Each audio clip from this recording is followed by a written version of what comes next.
I've been doing my container planting. We've got the main ingredients in the standard Solanum rantanettii, the standard Brugmansias. I mean, I pack my plants in as close as possible.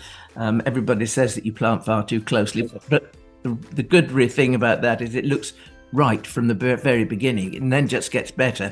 And don't forget, we water our containers 3 times a week, and at each watering we feed at half strength, so those plants won't go short of nutrients. They're getting nutrients all the time, and it just keeps the plant growing. They don't get fed every fortnight as they tell you on the tin, which is rubbish, because you get a spurt of growth and then, well, where's the next lot coming from? And welcome to episode 123 of Talking Dirty over at East Ruston Old Vicarage in a very groovy shirt that I have been coveting while we've been preparing to start recording this. We have Alan Edward Herbert Gray, our happy and very handsome horticulturalist. Over in Cambridgeshire on this lovely sunny morning after days and days and days of cloudy skies and rain. I feel like I've been rejuvenated, and you look like you've been rejuvenated.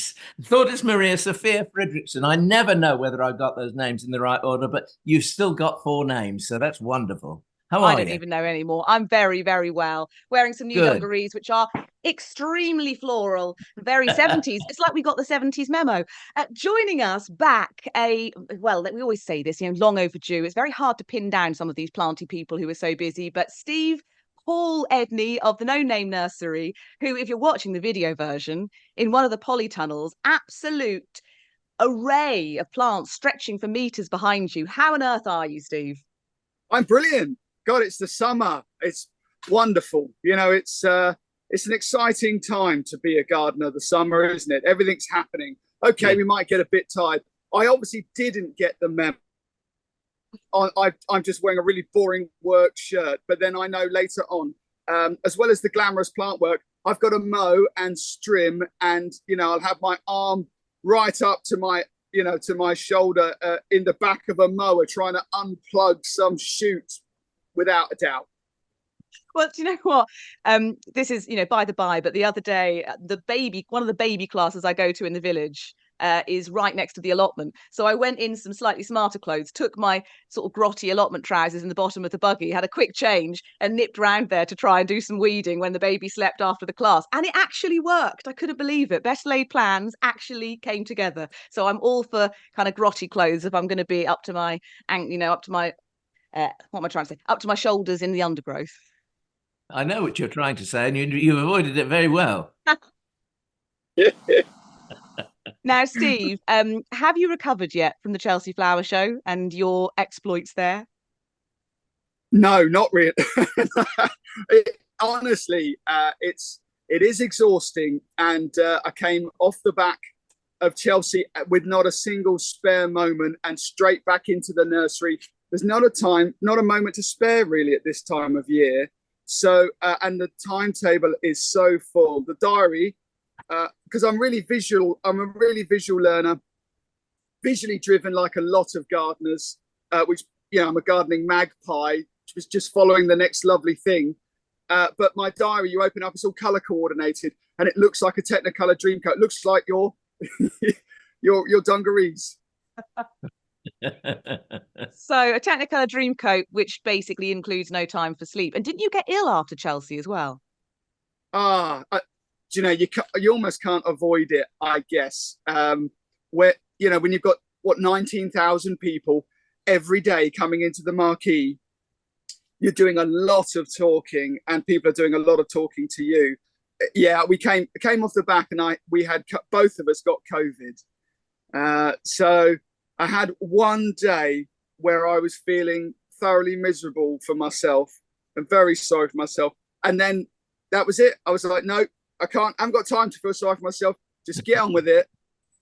A little bit of whiskey, that'll sort it all out. Remedy for so many things. Talk us through your stand then, for people who didn't get the chance to see it. Well, so I would say, it was an exotic stand at Chelsea. And really, who on earth would decide to try and do a display of exotic plants in May at the opposite end of the season of when they're really at their best? But that is the challenge of Chelsea, isn't it? Is to do something that other people aren't doing, maybe to do something that fills people with envy. That's it's a little bit of showboating. It's an odd thing, Chelsea, the Chelsea bubble, we call it, because it's real, but it's not real at the same time. And after a whirlwind week, you often come back and you wonder if it was just a dream. It was all so fast. But exotics, they're very close to our heart. We grow a lot of, perennials, and we grow lots of trees and shrubs and all sorts. But exotic plants, our home garden is a jungle garden, as you probably remember from the last episode. And so I think because not that many people do it, it might be very trendy, but it's still something that's still quite niche. It's not for everyone, certainly not for the faint-hearted. Trying to get plants looking their very best for May is the big challenge for us. And there's hardly anyone else doing exotics at that time of year. You talk about getting exotics through. I mean, this is how we garden, Steve. You know that. You know it from the plants that you see growing in the garden. But I mean, I've got a Abutilon Ashford Red, which has very large red flowers. It's full of flower on the front of the house, looking absolutely fabulous. And yesterday, my first tree dahlia flower opened. And I was absolutely thrilled, because that usually doesn't happen until quite late in the season. So we're all sort of trying to nudge it along, push it. We're all showboating. Yeah, I think so. I like me, Alan. I mean, I'm a show off a little bit. I try not to be. I'm very reserved sometimes. But when it comes to plants, I've yet to see it. But I get so excited about plants and gardens. I'm probably more reserved about anything else, because my life just revolves around plants and gardens. There's almost nothing else that's as important. It's so exciting. It's just almost not right. I get giddy. Hold on. Don't let Lou hear you say that, please. All the kids. I mean, I love my family. They're what centers you as a person. They keep you going. And so does Lou, very much my gardening sidekick. No, hang on, maybe I'm her gardening sidekick these days. Yes. Well, it's hard work keeping up with Lou. She's a talented gardener, and she has an incredible memory, which helps enormously when you're a gardener. Yeah. I bet it helps Chelsea as well, because people must be quizzing you left, right, and centre. Yeah. Oh, yeah. Yeah. So, and actually, they're quizzing you at a time when you're probably at your most tired. I say to people about Chelsea that it's sort of 2% creative spark, 98% logistical challenge, and it's like an endurance challenge for gardeners. How little sleep can you survive on, and how fast can you put together the most perfect display with not a leaf out of place? What was the star plant on your stand, Steve? I think for me, it was Aesculus wangii. It's a horse chestnut from Vietnam. What a wonderful, and it's got a great story. So for me, it's exciting because Sue and Blethen Wynne Jones from Krieg Farm, they were plant hunting in Vietnam with Adam, the head gardener from Blarney Castle. And obviously, I was in Ireland a few years ago, and when you hear someone from Blarney, you immediately think of the Blarney Stone. You wonder if this is going to be just some tall story. But Adam was like, no, I collected these conkers myself, brought them back to Ireland, germinated them, and he very kindly gave me 3 of these young plants. And they were only ever so small. But again, back to the 12-year-old boy in me, because that's the one that wins through all too often, is that these conkers are enormous. They're the size of my fist. They're huge. So I had visions of selling conkers on eBay, and there was kind of a bidding war between 10-year-old boys who wanted the best conker fight ever, and horticulturalists who were like, that's really rare, I want to have one of these, and it'd be a bidding war on eBay for them. But it's a horse chestnut from Vietnam, and not many people are growing it, and it's just gorgeous. What are the flowers like? We've never seen it flower yet. What I'll do is I'll take you to it so you can have a quick look. Okay.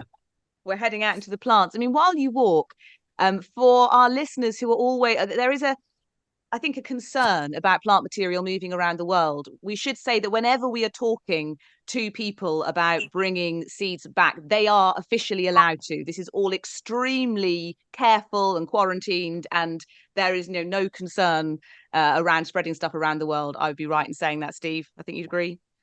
Yeah, absolutely. There are strict licenses that have to be issued for plant collecting. And that's even more so now, but still not impossible. And people like Sue and Blethyn from Krieg Farm are people that have a great network and have spent a long time traveling and collecting plants. And so they always go through the right processes and channels. Wild collecting seed is not only potentially dangerous for bringing in unusual pests or diseases or funguses or bacteria, but it's also detrimental to the native flora, because if everyone turned up in Turkey of those wonderful meadows, just started taking all the wildflower seed, there wouldn't be any wildflower meadows there. And I know that's been a problem in the past, which is why this is all strictly licensed stuff. Yeah, thank you. Yeah, no, it's a really important conversation actually. But the actual plant, Aesculus wangii, here it is. You instantly spot that horse chestnut leaf, and it's just a very attractive woody small tree. We wanted drama and height from some woody plants that were some were tender, but most were borderline hardy. With exotics, you're always playing on the edge of what is possible. So we've planted, because we had 3. We kept 2 containerized, and we planted 1 out in the jungle garden. It actually was a bit too exposed in the new jungle garden, so we moved it. So it was at the land, and we moved it to the home jungle garden, where I can say it's doing really well. I'm very hopeful for flowers one day. Although we did have flowers this year from Aesculus californica, first ever. Do you have it, Alan? I think I do, in actual fact. Yes. Is it the pink flowered one? Yes. Yeah. And the foliage is quite glossy, a bit more lobed. It almost looks like a Schefflera. Yeah. It's gorgeous. Absolutely. Well, that's what I thought when you showed the foliage on wangii. I just thought that looks very Schefflera-like. Yes. Yeah, no, I think so. And, and just much easier, because they have a willingness to die all too easily. It breaks my heart. I love growing them, and we have a few, but we probably killed as many as we've kept alive. Me too. I think, it's important to tell gardeners, because we always beat ourselves up. We always get frustrated at what we're doing wrong. Even professional growers, I've been gardening for 32 years. And I used to joke with Lou, and still do occasionally, that we have the most expensive compost heap in Kent. And when you're gardening on the edge, particularly with exotics, you always get losses. So you're always looking to make sure you propagate enough to make sure you don't lose something. Well, I think the hardiest Schefflera for me is rhododendrifolia. I mean, to me, it doesn't look that much different from the fabled taiwaniana. And taiwaniana is the one that everybody seems to go for. And I mean, there's a plentiful supply of young plants of it, but everybody seems to kill it. Yeah. Unintentionally. Yeah, no, I think you're right. And actually, you're saying for us, the rhododendrifolia is definitely the toughest one. Yeah. And we do have, we've got young plants. You can see the taiwaniana just there. Yeah. And so, yeah, not a million miles away. Of course, with Aesculus, generally you have, 5 leaves on the stalk. And the Schefflera, the taiwaniana, is normally sort of 9 or 10. But a very similar look. Yeah.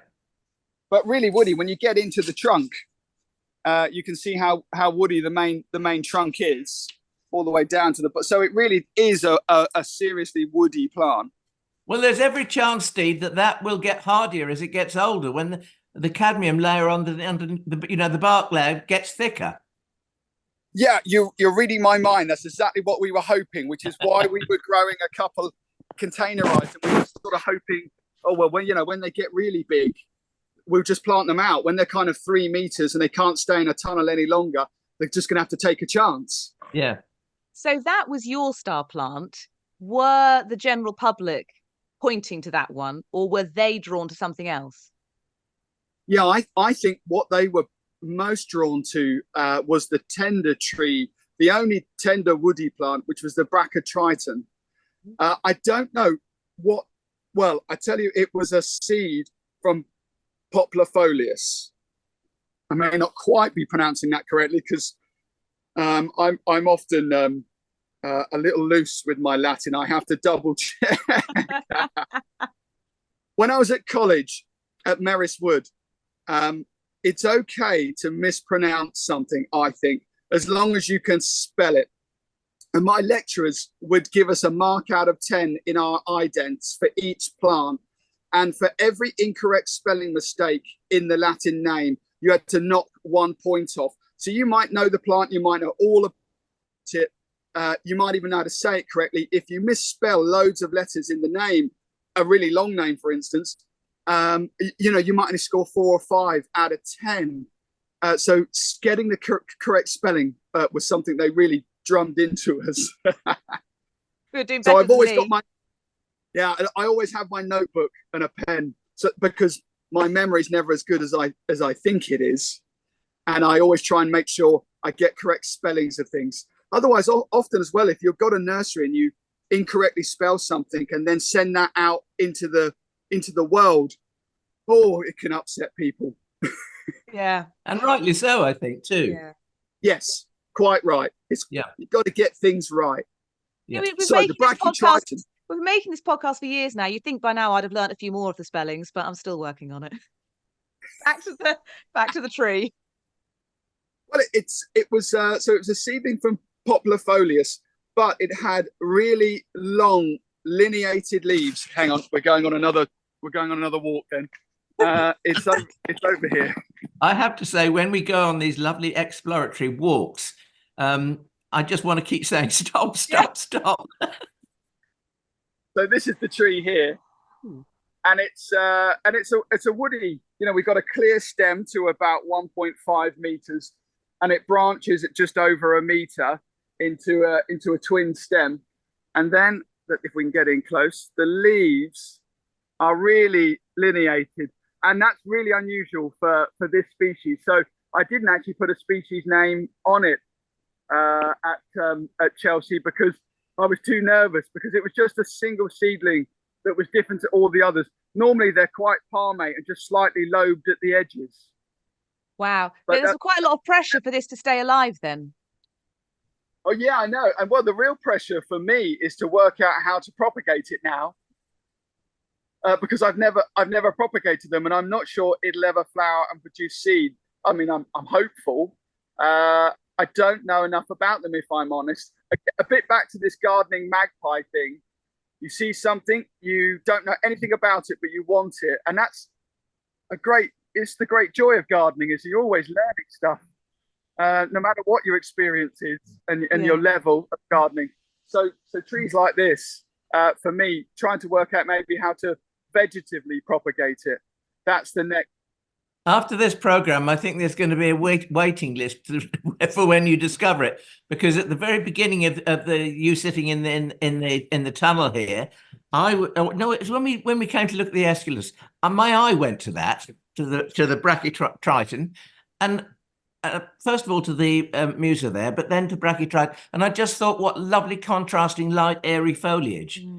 I mean, never mind whether it flowers or not. That foliage. I mean, I think an awful lot of exotic gardening depends on foliage, shape, and form. Forget the flowers, because lots of these plants that are exotic have the most fanciful flowers that would be ruined in a 5 minutes in an English garden anyway. But have the shape and the form. It's absolutely fantastic. Well done. Yeah, I completely agree. And so just spotting seedlings like that in a batch that I bought is so important.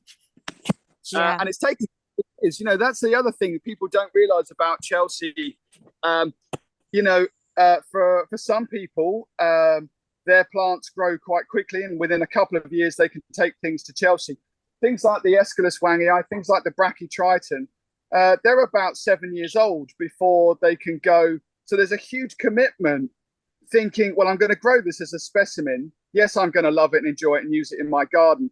But in the back of my mind, there's always, I think people would love to see this. We should take it to Chelsea one day. And that's ongoing all the time.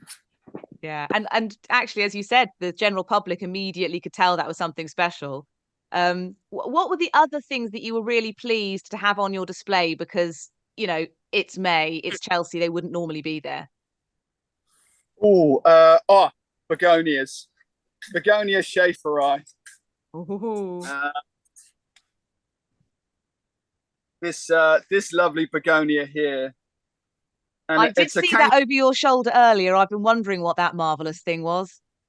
It's a cane begonia, and it has a small pink flower, but really, as Alan said, it's not about the flower, really. It is about texture and shape, color, form of leaves. And I often say to people, if they think they're getting something wrong in their exotic planting, if things just don't feel like they're working, take your smartphone. Most people have got smartphones these days. Move it across to monochromatic and take black and white images, because your eye can't help but see the color. But if you take the color away and look at black and white images, you can often see where you're going wrong. Do you know what? Yeah. This is a completely random tangent. I seem to be full of them today. It's exactly what you do when you're putting colours together to knit Fair Isle. As you do a monochrome photo of the balls of wool you want to use, and then you can see the contrasts more easily, so you can pick out which colours you want to combine on the patterns. And I'd never thought of doing that with a garden. It's genius. Well, I thought I was being original, but clearly, I guess if it comes out of you as an original thought, it's still original, even if other people are doing it. I don't think anyone else is doing it with gardens. It's just us knitters. Yeah. Maybe it was subliminal from Lou, because she's a real knitter. And now I'm going to have to check to make sure this was my idea and not hers. Otherwise, I'm taking glory here, and it's really Lou. But to get this begonia, we kept it as a house plant. It's about 1.2 meters. So it's a sort of a front edge plant. And we had a few smaller ones as well that we then had right down at the floor on the edge of the display. Because, the display is 2 feet off the ground, and we had a square, and it was a 3 meter by 3 meter square. So not an enormous space, but still plenty big enough to show off lots of exotics. And anyway, when size has anything to do with beauty, but we wanted things that would cascade over the sides, and you had that lovely black fabric that they put around the display for you. So we were always looking for plants that we could use to cascade over the sides. Mary Berry doesn't like a soggy bottom, does she? I don't like a bare bottom. I like to have plants spill over the edges of pots, and it's the same with our displays. So it really feels like it's kind of erupting out of the ground, so it's not just kind of landed in the middle of a display. It feels all enveloping. I would say we had very little flower in the Chelsea display. But one of the things that we did have in flower that we thought was amazing and really nice to be able to take was just here. Ooh. Was this amazing fuchsia called Lechlade Marchioness. That is absolutely astonishing.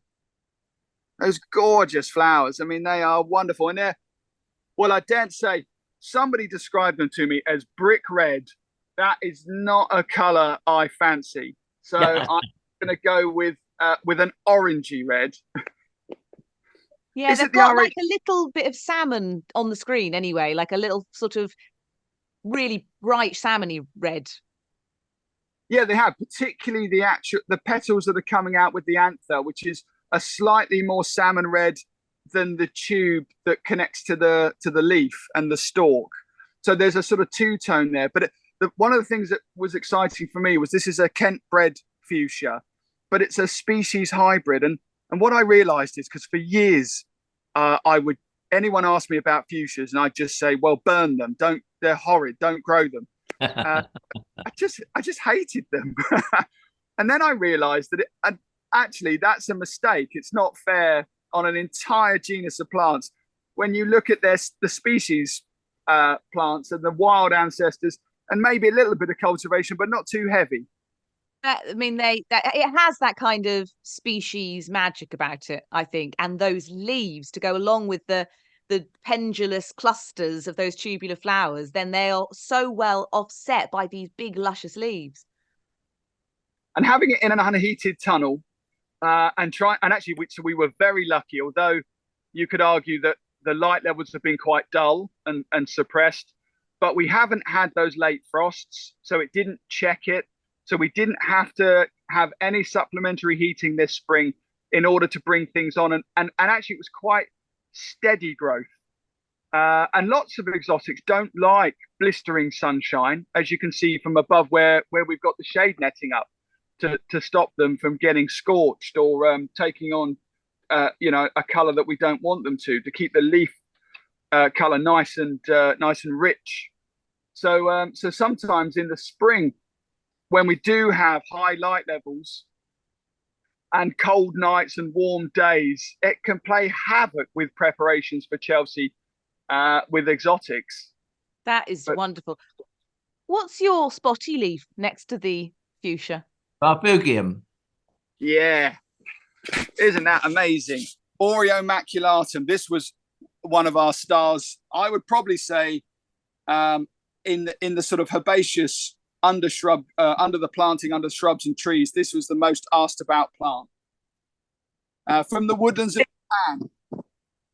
It's one of those plants that the speckling, it almost looks like the Milky Way or something. I know. Well, yes, I think it's gorgeous. I mean, I love a bit of variegation. Not all variegation. I know me and Alan, we sort of disagree about that Fatsia, the spider's web. I love that. No, I can't bear it. It's too much. Well, I love it too, but you see, there's a great debate about this Farfugium, because does it look as if somebody's been very careless with the weed killer? That is it. It's been had by some 2,4-D. That's what. Yeah. But I think it looks like constellations, and I'm sticking with that. Well, having an uncle who is a professor of astrophysics, I'm going with you. In fact, that might be a good idea for a gift for him, because he might look at it and see the same thing rather than an attack with the weed killer. But it's leathery, and it used to be in the Ligularia family. Or it is in the Ligularia family, but it used to be Ligularia, and it changed its name, separated, because all the time it's sort of above -5. For us, it keeps its foliage. It's only when it really dips below that it and its foliage, trust me, when it gets down to 0 and just a couple of degrees below, the foliage almost goes flat, like it's about to peg out and die back. And then as soon as it warms a little, it bounces up again. And it does the same thing when it's too dry. So it immediately tells you if it wants water, because it is a plant that does want to be kept. It doesn't need to be wet, but it needs to be damp. It doesn't like to be bone dry. So East Kent is a place where we have to pick a careful spot for it and mulch it well, so that we can keep the soil temperature cooler for it. Steve, what's the leaf over your right shoulder? Is that a Boehmeria? Oh, yeah, the Boehmeria, platanifolia. And you can just see, we had 2 Boehmerias in the display. You can see how closely allied this is. It's Urtiaceae, so it's really closely related to stinger nettles. And you can see coming out of the leaf axils, the little, well, they're flowers, but they're green. They're sort of tassels, a bit like amaranth. And they're just forming up because we treated it so kindly in the spring. It should really be a bit later, and it's in the tunnel waiting propagation. Now, this is a plant that seems to me has hit the headlines last year, because there's 2 schools of thought. There's the schools of thought, and I think rightly, that think that this is a very interesting foliage plant, and there's somebody else that would say, yeah, but it looks like a nettle. It doesn't look like a nettle, because I had to ask what it was. Yeah. Otherwise, you'd have instantly said, "Oh, you need what a bit of nettles doing there?" Yeah, Yeah, no, it might be nettle family, but it is the poshest nettle you've ever seen. So it That's really a does. good way of describing it. Yeah, well done. You don't look at that and think nettle. No. Definitely not unless you're a very keen gardener and you see it flowering and you think, oh, I wonder if it is related. But yeah, we have this one, and we also had, and we had a whole conversation with Peter Clay and with Tom Stewart Smith about the Boehmerias. And Tom, this is kiusiana. This one here. This one's a monster foliage plant. So there's my hand, and there's the leaf. So it's about the same size as my hand, and I've not got small hands, but it's standing about it's chest height on me, and I'm 6'3", so it's about 5.5 feet, and it's semi-woody, so you can kind of can leave the old stalks alone down at the base, and they'll often shoot from the sides. Oh, and there's a Farfugium leaf wrapped up. Yeah, I'm just going to say that. Which Farfugium is that? It's just variegatum. So that's it. I quite like the cream, just a cream margin around the edge. You know, Steve, it occurs to me that the plants that we've been looking at tolerate shade, because you've got the shade netting up there and everything else. And people that perhaps garden with difficult shady areas, well, there's a wealth of plants here that we've just been looking at that lights up. I mean, that Farfugium, I think, is absolutely delightful. I like it better than the Aureomaculata.